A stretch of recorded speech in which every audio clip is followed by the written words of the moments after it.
نحمده ونصلي ونسلم على رسوله الكريم اما بعد اعوذ باللہ من الشیطان الرجیم بسم اللہ الرحمن الرحیم وَيُعَلِّمُكُمُ الْكِتَابَ وَالْحِكْمَةَ وَيُعَلِّمُكُم مَّا لَمْ تَكُونُوا تَعْلَمُونَ صدق اللہ العظیم ان اللہ وملائکتہ یصلون علی النبی یا ایہا الذین آمنوا صلوا علیہ وسلموا تسلیما الصلاۃ والسلام علیک یا سیدی یا رسول اللہ وعلی آلک واصحابک یا سیدی یا حبیب اللہ۔ سارے حضرات درود شریف پڑھیے، سارے حضرات۔ الصلاۃ والسلام علیک یا سیدی یا نبی اللہ وعلی آلک واصحابک یا نور اللہ۔ تمام تعریفیں حمد و ثنا اللہ تعالیٰ جل مجدہ الکریم کے لیے، درود و سلام نبی رحمت سید عالم صلی اللہ تعالیٰ علیہ وسلم کی ذات والا صفات کے لیے حمد و صلات کے بعد انتہائی قابل قدر حضرات، علماء کرام، مشائخ اعظام، دوستو، بزرگوں، بھائیوں، حضرت علامہ فیاض احمد صاحب جلالی آپ کے زیر اہتمام اس خوبصورت محفل مبارکہ کا بندوبست ہے، اور آپ دیکھ رہے ہیں کہ طلباء کی دستار ہو رہی ہے، علماء شوق کے ساتھ یہاں جلوہ فراز ہیں۔ ہمارے علامہ مفتی محمد عدیل جلالی صاحب میرے پاس تشریف لائے، یہ پروگرام ترتیب پایا۔ ہوتا یہ ہے کہ جو لوگ چھوٹے ہوتے ہیں ان کو بہت سارے بڑوں کی بات ماننی پڑ جاتی ہے، تو بہت سارے بڑوں میں کئی دفعہ کوئی چھوٹا آدمی ویسے بھی پریشان ہو جاتا ہے۔ میں الحمدللہ تعالی کوئی کسر نفسی نہیں، کوئی ایسی بات نہیں، کوئی کسی کو دکھانا مقصود نہیں، یہ ساری خدمات اور یہ سب علماء کو دیکھ کے میرا دل راضی ہو رہا ہے، قلبی طور پہ راحت محسوس کرتا ہوں، اور ایک آدمی بھی ایسا نہیں جس کے بارے میں میرا یہ ذہن ہو کہ یہ مجھ سے کسی بھی لحاظ سے چھوٹا ہے یا برابر کا ہے۔ یہ سارے بڑے لوگ ہیں۔ جب تک انسان کی اپنی کوتاہیوں پہ نظر رہتی ہے تو اسے لوگ بڑے دکھائی دیتے ہیں، لیکن مجبوری یہ ہوتی ہے کہ بہت سارے وعدے اور وعدوں کی تکمیل یہ بڑا سارا ضروری معاملہ ہوتا ہے۔ بہرحال یہ ایک جگہ شوق والی ہوتی ہے جہاں طلباء پڑھتے ہیں اور جہاں پڑھایا جاتا ہے، یہ قیمتی جگہ ہوتی ہیں۔ اللہ تبارک و تعالیٰ اس ادارے کو ہمیشہ آباد فرمائے اور بہت ساری برکتیں خدا اپنے فضل سے یہاں نازل فرمائے، اور اللہ تعالیٰ اصحاب صفا کا فیضان یہاں نصیب فرمائے۔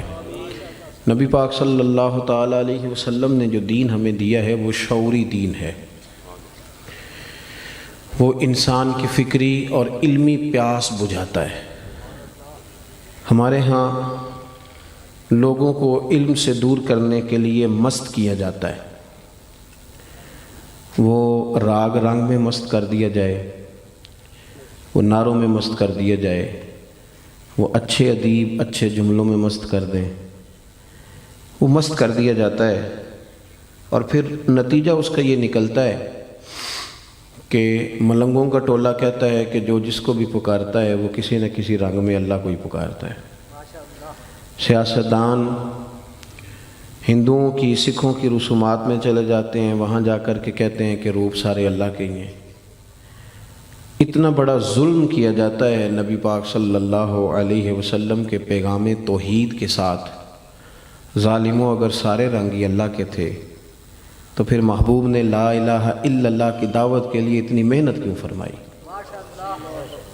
اور اب روکنے والے کو، ٹوکنے والے کو، بتانے والے کو، سمجھانے والے کو بہت سارے تانوں سے گزرنا پڑتا ہے۔ علم جو ہوتا ہے نا، علم انسان کو تازہ رکھتا ہے، علم اسے ذہنی طور پر تابندہ رکھتا ہے۔ ہاں یہ بات درست ہے کہ نبی پاک صلی اللہ تعالیٰ علیہ وسلم نے ایسے علم سے پناہ مانگی ہے جو علم تو ہو پر نفع نہ دے۔ کچھ لوگ الفاظ کے گورکھ دھندے میں رہتے ہیں، عمل نہیں کرتے، وہ بھی بڑی بوجھ زندگی گزارتے ہیں، بوجھ۔ جب آپ کہتے کچھ ہوں کرتے کچھ ہوں تو آپ کو محسوس ہوتا ہے کہ میں نارمل زندگی نہیں جی رہا، میں کوئی اداکاری کر رہا ہوں۔ اور جب آپ کا قول ہی آپ کا حال ہو، جو آپ کہہ رہے ہوں وہی کر رہے ہوں، تو پھر آپ یقین کریں کہ کوئی کام بھی بوجھ نہیں بنتا، پھر کام کرتے ہوئے مزہ آتا ہے، پھر بندے کو سکون نصیب ہوتا ہے کہ نہیں میں جو کر رہا ہوں یہ ٹھیک کر رہا ہوں۔ اللہ تعالیٰ نے نبی پاک صلی اللہ تعالیٰ علیہ وسلم کی جو ذمہ داریاں بیان فرمائیں، نبوت کی جو ڈیوٹیاں رب نے بیان فرمائیں کہ میرے محبوب یہ ڈیوٹیاں فرمائیں گے، اللہ کی طرف سے رسول کریم صلی اللہ تعالیٰ علیہ وآلہ وسلم کے تعلق سے جو چیزیں بیان ہوئیں ان میں ایک بات یہ بیان کی گئی، فرمایا وَيُعَلِّمُكُمُ الْكِتَابَ وَالْحِكْمَةَ، میرے نبی تمہیں علم بھی سکھائیں گے اور حکمت بھی سکھائیں گے، اور وَيُعَلِّمُكُم مَّا لَمْ تَكُونُوا تَعْلَمُونَ، جو تم نہیں جانتے وہ سارا میرے رسول تمہیں عطا فرمائیں گے۔ ہمارے ہاں پہلی بات تو یہ ہے کہ علمی ذوق ہی نہیں سرے سے، اور اگر ہے بھی کچھ لوگوں میں تو وہ اس لیے سیکھتے ہیں کہ دو چار باتیں سیکھ لوں گا، پھر جا کے اپنی محلے کے مسجد کے امام سے بحث کروں گا کہ میں تو فلانی جگہ سے یہ بات سیکھ کے آیا ہوں، آپ تو یہ کرتے ہیں۔ اپنی تربیت کے لیے سیکھنا، اس سے انسان کو نفع ہوتا ہے، اور ایک یہ کہ جاہلوں پہ روب جمانے کے لیے سیکھنا، علماء سے بحث کرنے کے لیے سیکھنا، تو نبی پاک صلی اللہ علیہ وسلم نے فرمایا جس نے اس لیے دین حاصل کیا کہ علماء سے بحث کرے گا یا جاہلوں پہ روب جمائے گا، اسے تو اللہ جنت کی خوشبو بھی عطا نہیں کرے گا۔ آپ اس ذہن کے ساتھ علم حاصل کریں کہ ہم نے اس پر عمل کرنا، اور آپ سیکھ لیں چیزیں۔ آپ یقین کریں میں نے بڑے بڑے پیارے بچے پریشان دیکھ کے گھر اجڑتے دیکھے، اور نونہال 4 سال کے بلک کے روتے، اماں بھی چاہیے ابا بھی چاہیے، طلاق ہو گئی۔ لیکن جب نیچے اتر کے دیکھا تو صرف اتنا پتہ چلا کہ جہالت ہے۔ اس بندے نے ایم کام کیا ہوا ہے، اس شخص نے ایف ایس سی کی ہوئی ہے، بی ایس سی اس نے کیا ہے، یہ دنیاوی تعلیم رکھتا ہے، لیکن اس کو یہی نہیں پتا تھا کہ طلاقیں 3 اکٹھی نہیں دینی چاہیے، اسے پتہ ہی نہیں تھا۔ یہ تو صرف دھمکی دیتے ہی 3 طلاقیں دے بیٹھا ہے، اور پھر آ کے کہتا ہے مولانا اب کیا بنے گا۔ اگر اسے صرف اتنا ہی پتا ہوتا کہ طلاق دینے کا ڈھب سے طریقہ کیا ہے، اور اگر اختلاف ہو جائے تو پھر خاتون کو منانے کا، سجانے کا اور سنوارنے کا اور واپس اس کو اصلاح پہ لانے کا قرآن و سنت نے کیا طریقہ بیان کیا ہے، تو آپ یقین کریں کہ بڑے گھر اجڑنے سے بچ جاتے۔ لیکن 3 مہینے تک لوگ شیروانی تو پسند کرتے رہتے ہیں کہ شادی پہ کون سی پہننی ہے، اور والد 6-7 درزیوں تک تو رسائی دلا دیتا ہے کہ یہ صحیح بنا دے گا تو یہ صحیح بنا دے گا، لیکن جو فتوے آپ نے بعد میں علماء سے لیے ہیں، کاش اپنے بیٹے کا بازو تھام کے ہم اسے لے جاتے اور کہتے مولانا اس کا نکاح کرنا ہے، اسے ذرا آپ شادی کے، نکاح کے، خواتین کے مسائل کے اور طلاق کے معاملات پر تھوڑا سا آگاہ کر دیں، تو آپ یقین کریں کہ یہ جو کورٹ کچہریوں میں روز رش ہوتا ہے اور وکیلوں کو آپ فیسیں دیتے ہیں، یہ بچ جاتی، اور لمبا کام نہ آپ کو کرنا پڑتا، اور اس کے لیے دور نہیں جانا پڑے گا آپ کو، اس کے لیے آپ کو بہت لمبا سفر نہیں کرنا پڑے گا۔ میں دعوے سے کہتا ہوں اہل سنت کے چمن میں جتنی بہار ہے، آپ اپنے محلے کے امام کے پاس بھی جائیں گے تو انشاءاللہ رسول اللہ کے دین سے آپ کا سینہ منور کرے گا۔ ہم نے یہ کیا ہے کہ سیکھا نہیں، ہم آگے نہیں بڑھے، اور یہ بات یاد رکھ لیں جب آپ کوئی دین کی بات سیکھ لیتے ہیں تو فوراً آپ عمل کریں نہ کریں، ایک وقت ایسا ضرور آتا ہے کہ جب آپ وہ کام کرنے لگتے ہیں تو بات آپ کے ذہن میں آتی ہے کہ یار مولانا صاحب نے یہ بتایا تھا، مفتی صاحب نے یہاں یہ ذکر کیا تھا، یہ میں نے سنی ہوئی ہے بات۔ آپ کے ایک دفعہ وہ حاشیہ خیال سے ٹکرا جائے تو وہ آپ کو نفع دیتی۔ نبی پاک صلی اللہ تعالیٰ علیہ وسلم لوگوں کو علم سکھاتے، حضور علم کا شوق پیدا کرتے۔ نبی پاک صلی اللہ تعالیٰ علیہ وسلم جب کسی سے راضی ہوتے نا، حضور کسی سے راضی ہوتے، ادھر دیکھنا میری طرف، ہم نہ پتہ کیا کرتے ہیں، ہم نوٹوں کی اور ووٹوں کی اور بڑی دعائیں دیتے ہیں کہ اللہ کرے تو بڑا آدمی بن جائے۔ حضرت عبداللہ ابن عباس فرماتے ہیں ایک دن میرا بڑا ہی دل کیا کہ میں اپنے کریم رسول کی کوئی نوکری نہ کروں، تو میں نے منت کی کہ مجھے موقع دیا جائے. کہتے مجھے موقع ملا تو میں نے محبوب کے استنجا وضو کے لیے پانی رکھا. اللہ کرے میری ملت کے جوانوں کو سمجھ آئے کہ خدمت سے بھی دعائیں ملتی ہیں اور پھر دعاؤں سے علم آتا ہے. حضرت عبداللہ ابن عباس کہتے ہیں میں نے جا کر کے نا پانی رکھا وضو کے لیے. سرکار نے نا وہ پانی دیکھا تو فرمایا کہ حضور جانتے تھے کہ یہ انداز کس کا ہے. فرمایا آج بلال نے نہیں رکھا, یہ آج کس کا رنگ ہے؟ تو عرض کی کہ یا رسول اللہ یہ عبداللہ ابن عباس نے رکھا ہے. تو حضور نے فرمایا بلاؤ نا. جب حاضر بارگاہ ہوئے تو محبوب نے تھپکی بھی دی اور حضور نے فرمایا اے اللہ اسے علم بھی عطا فرما اور فقاہت بھی عطا فرما. تو نبی کریم جب راضی ہوتے تو علم و عمل کی دعا دیتے کہ اللہ تیرا سینہ کھول دے, تجھے اللہ انشراح صدر دے, تجھے اللہ تبارک و تعالی علم کی خوشہ چینی کرنے کا موقع دے. حضور یہ دعا دیتے. پھر چونکہ ہمارے ہاں اب بہت سارے لوگ ہیں جن کا دعویٰ علم لدنی کا ہے, یعنی وہ کہتے ہیں فیض ہے, پیر صاحب کا بیٹا ہے نا تو اس کو فیض ہے, اور اکثر کو فیض ہی ہے زیادہ تر کو. اللہ تعالیٰ جزائے خیر دے آپ کو. تو فیض پہ بھی بڑا لمبا چوڑا نظام چل رہا ہے. تو میں کہتا ہوں کہ حضور نے دعا بھی دے دی, تھپکی بھی دے دی, فیض تو ہو گیا تھا.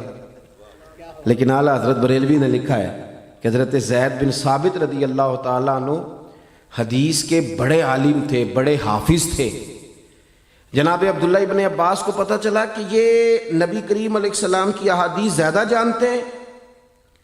جناب عبداللہ ابن عباس فرماتے میں جا کے ان کے گھر کے باہر بیٹھ جاتا تھا, اور میں نے کبھی استاد کو کہا نہیں تھا کہ مجھے آ کے سبق پڑھا دیں. میں بیٹھا رہتا تھا, وہ مرضی سے دروازہ کھولتے تھے, اور جب مرضی سے باہر آتے تھے تو میں کہتا تھا استاد جی اگر طبیعت مبارک چاہے, موڈ ٹھیک ہو تو دل کرتا ہے مدینے والے کی 4 حدیثیں تو سنا دیں. اس ذوق سے, اس کا مطلب ہے دعا سے شوق علم آتا ہے. پھر آپ کو محنت کرنی, پھر آپ کو آگے بڑھنا, اور پھر اس ترتیب کے ساتھ علم حاصل کیا.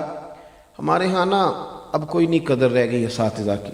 استاد یاد اس وقت آتے ہیں جب ہم نے اپنی سند صحیح ثابت کرنی ہوتی ہے, ہمیں استاد یاد آتے ہیں, پھر ہم بتاتے ہیں کہ میری فلاں سے سند ہے. ورنہ بہت سارے پیر تو خیر میں بتا چوں کافی سارے علم لدنی والے ہیں, اور جو خطیب واعظین ہیں وہ ویسے کہتے ہیں کہ بس اللہ کا فضل ہی ہو گیا تھا. حالانکہ یہ ہوتا نہیں. آپ کہیں نہ کہیں کسی نہ کسی نے تو آپ کے رستے پہ چڑھایا ہے نا, کسی نے تو راہ دکھائی ہے نا, لیکن لوگ ذکر کرنا پسند نہیں کرتے. اعلیٰ حضرت بریلوی رحمۃ اللہ علیہ فرماتے ہیں کہ جناب عبداللہ ابن عباس کا پھر حال یہ تھا, چونکہ شاگرد تھے حضرت زید بن ثابت رضی اللہ تعالیٰ عنہ کے. تو سرکار اعلیٰ حضرت فرماتے ہیں گھوڑے پہ آ رہے تھے حضرت زید بن ثابت. تو ایک تو یہ کہ استاد بلاتا ہے, اور استاد باقاعدہ کہتا ہے کہ آؤ ذرا مجھے خدمت کی ضرورت ہے. کہا نہیں, وہ تو روٹین میں آ رہے ہیں, گھوڑے کی لگام تھامی, یہ حاجت نہیں. لیکن حضرت عبداللہ ابن عباس نے دور سے دیکھا, میرے استاد جی آ گئے. دوڑ کے آگے بڑھے اور گھوڑے کی لگام پکڑ لی, چلنے لگے. تو حضرت زید بن ثابت کہنے لگے آپ حضور سید عالم علیہ السلام کے چچا زاد ہیں, آپ کا خاندان بڑی شانوں والا, یہ آپ کیا کر رہے ہیں؟ تو جوانوں اس بات کو سمجھنا, بڑی منصوبہ بندی کر کے تمہیں علماء سے دور کیا گیا ہے, اور اس کا نقصان یہ ہوا ہے کہ سمجھدار نوجوان کو بھی دعائے قنوت نہیں آتی, سیانے بچوں کو بھی. یعنی ایسا نہیں ہے کہ وہ لوگ سمجھدار نہیں, یعنی مذہب کے ساتھ پیار کرنے والے بھی ضروری چیزوں سے بھی آگاہ نہیں. کیوں کہ علم تو آئے گا عالم کے پاس بیٹھنے سے, اور وہاں سے تو آپ کو دور کر دیا گیا ہے. اس کے بارے میں تو بڑا خوفناک آپ کو منظر بتایا گیا.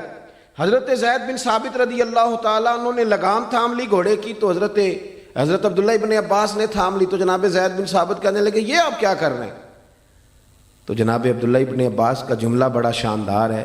آپ فرمانے لگے حضور ہمیں سکھایا گیا ہے کہ علماء کا ادب کرنا ہے. جو کچھ کر رہا ہوں یہ سیکھا ہوا کر رہا ہوں, ہمیں سکھایا گیا ہے. جب یہ لفظ کہے تو جناب زید بن ثابت بھی گھوڑے سے نیچے اتر آئے, اور اپنے شاگرد کا, حضور کے چچا زاد سیدنا عبداللہ ابن عباس کا ہاتھ پکڑ کے چوم لیا. کہنے لگے استاد جی آپ یہ کیا کر رہے ہیں؟ فرمانے لگے ہمیں بھی سکھایا گیا ہے کہ خاندان رسول کا ادب کرتا ہے. تو ایک تو یہ کہ علم کا شوق پیدا کریں, ایک یہ کہ اپنے اساتذہ کی قدر کریں. اور یہ بڑا مزیدار کام ہے. اگر آپ کے سر پہ کوئی ہے نا اوے کہنے والا, تو آپ بڑے شاندار لوگ ہیں. کبھی کبھی بندہ تنگ آ جاتا ہے ہاتھ چموا کے بھی, میں صحیح کہہ رہا ہوں. کبھی کبھی تابے داری کرا کے بھی بندہ. میرے استاد جی نے مجھے فون کیا, کہنے لگے پرسوں کہاں ہو؟ میں نے کہا جی آپ حکم کریں. کہنے لگے پنڈی جانا ہے. میں نے صرف اتنا پوچھا میں کہ استاد جی اتنے کی کام ہے؟ کہنے تینوں وضاحت دینا میں ضروری نہیں سمجھتا. لوگ بڑی تعریفیں کرتے ہیں, ہمارے ساتھ بڑا پیار کرتے ہیں, پر انہوں نے جو کہا نا میں ضروری نہیں سمجھتا. تو آپ یقین کریں کہ ساری رات بات کی ٹھنڈک محسوس ہوتی رہی. ہمارے ایک بزرگ ہیں, ان کی والدہ 100 سال کی عمر کے بعد غالباً 118-17 سال کی عمر میں انتقال کر گئیں. بابا جی کی اپنی عمر تقریباً 70 سال سے اوپر ہے. ان کے بچے مجھے کہنے لگے ابا جی جمعہ آپ کے پاس پڑھتے ہیں, اتنا روتے ہیں, ساری رات ہی روتے رہتے ہیں. آپ ان سے کہیں کہ اماں ماشاءاللہ اب حد ہو گئی ہے. تو میں نے ان سے کہا, میں نے کہا بزرگوں مطلب آپ کے بچے پریشان ہو گئے, چلی گئی ہیں والدہ تو صبر حسن ہے دین کا, تو آپ بس کریں. تو انہوں نے مجھے بڑی انوکھی بات کی. کہنے لگے حضرت جی جس دن کی اماں گئی ہے نا میں بوڑھا ہو گیا ہوں. میں نے کہا کیا مطلب؟ کہنے لگے میری 70 سال سے زیادہ عمر ہے. جب میں گھر آتا تھا تو میری اماں پوچھتی تھی منڈیا آ گئے ہیں, منڈے نو روٹی دیو. تو کہتے تھے بتائیں مجھے, اور مینو کو منڈا کہے گا. تو ماں کے سامنے مجھے محسوس ہوتا تھا کہ میں جوان ہوں. توان آپ کے جب استاد ہوتے ہیں تو اس کا مطلب یہ ہوتا ہے کہ ابھی آپ جوان ہیں, ابھی آپ میں طاقت ہے. اس لیے کہ بڑا وہ ہوتا ہے جس کا کوئی بڑا ہوتا ہے, اور جس کا کوئی بڑا ہی نہ ہو وہ کس طرح بڑا ہوگا؟ علم کا شوق پیدا کرے. اور طلباء سے علماء سے نہیں. قرآن مجید نے کہا کہ یعلمکم الکتاب والحکمہ, دین سکھائیں پر تھوڑا دانائی کے ساتھ, حکمت کے ساتھ. حکمت اصل ہے. قاضی اعجاز رحمۃ اللہ علیہ نے شفا شریف میں لکھا ہے, ایک بدو نبی کریم صلی اللہ علیہ وسلم کی بارگاہ میں حاضر ہوا اور اس نے کچھ مانگا. بیچارہ دیہاتی تھا, سادہ آدمی تھا, بھی آداب نہیں آتے تھے, سارے لوگوں کو نہیں پتہ ہوتا. ایک صاحب نے ٹائم مانگا, اور ٹائم انہوں نے اس طرح مانگا آ کے ادارے میں. کہنے لگے پرسوں ساڑھا جلسہ ہے تو ذرا آ جائے آدھے گھنٹہ کراتی. تو بچہ غصہ کر گیا. کہنے تو سنو, میں نے کہا یار تو فضول میں غصہ کر رہا ہے. وہ بیچارے کا یہ شعبہ ہی نہیں, اسے پتہ ہی نہیں کہ مولوی بھی تھوڑا جب مصروف ہو سکتے ہیں. تو وہ تو بیچارہ سادہ آدمی ہے, جو کہہ رہا ہے وہ اپنی دانش کے مطابق ٹھیک کہہ رہا ہے. تو اس میں غصے والی اسے سمجھائیں کہ یہ باقاعدہ ایک مرتب کام ہوتا ہے, کچھ چند ماہ پہلے چلیں گے چیزیں بنتی ہیں. تو آپ اسے سمجھائیں, ڈانٹ دیں گے اس کو کیا پتا بیچارے کو. فٹافٹ فتوا نہ لگائیں, جانے کب مار دے کوئی مجھے کافر کر کے, شہر کا شہر مسلمان بنا بیٹھا ہے. آپ فٹافٹ نہ جیب کے اندر سے فتوا نکال کے لائیں, پہلے کسی کو قائل تو کر لیں, اس کو سمجھا تو لیں, پھر نہ مانے تو بات الگ ہے. تو بدو نے آ کے سوال کیا کہ یا رسول اللہ صلی اللہ علیہ وسلم کچھ دیں. حضور نے کچھ دیا. صحابہ فرماتے ہیں کہ چونکہ سادہ تھا, اسے پتہ ہی نہیں تھا, آداب ہی نہیں آتے تھے. معاذ اللہ ثم معاذ اللہ نقل کفر نہ باشد. کہنے لگا میں تو بڑی تعریف سن کے آیا تھا, تو آپ نے کیا دیا ہے؟